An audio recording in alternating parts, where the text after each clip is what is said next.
நீ எல்லாம் அட்வைஸ் பண்ற அளவுக்கு நான் ஆயிட்டம் பாத்தியா? தான் மச்சான் என்னால தாங்க முடியும். நான் செம்ம கோவத்துல இருக்கிறேன். பேசாம போயிடு. நீ காலேஜ்ல தான் தேர்ட் இயர், நான் 8th third year, 10th third year, +2 third year, அதுக்கு அப்புறம் தான் இங்க ஃபர்ஸ்ட் இயர். ஒரு உண்மையை சொல்லட்டுமா சார்? கூகுள்ல சர்ச் பண்ணாலும் என்ன மாதிரி ஒரு குட் பை கிடைக்க மாட்டான் சார். ஹலோ துபாயா? என்னுடைய பிரதர் மார்க் இருக்காரா? நீதான் பேசுறியா? How are you? எனக்கும் போன் பண்ணி பேசணும் ஆசை வலையா, ஆனா பேலன்ஸ் இல்லையா? 10 காசு தான் இருக்குது. என்னுடைய ஃபாதர் கனடாவுல பெரிய ட்ரம்ஸ் பிளேயர். அவர் வாசிக்க ஆரம்பிச்சாருன்னா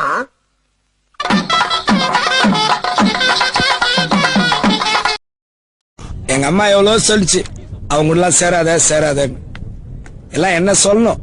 வராத படிப்பா வா வான்னா எப்படி வரும்? கல்லு குடிச்சும் தூக்கம் இல்லை, கண்ண மூடுனா கனவுல நீதானே. நான் கொஞ்சம் பேட் பாய் சார், கொஞ்சம் கெட்ட வார்த்தைலாம் வேற பேசுவேன். நீங்க வேற ஒரு மாதிரி பேசுறீங்களா? அப்புறம்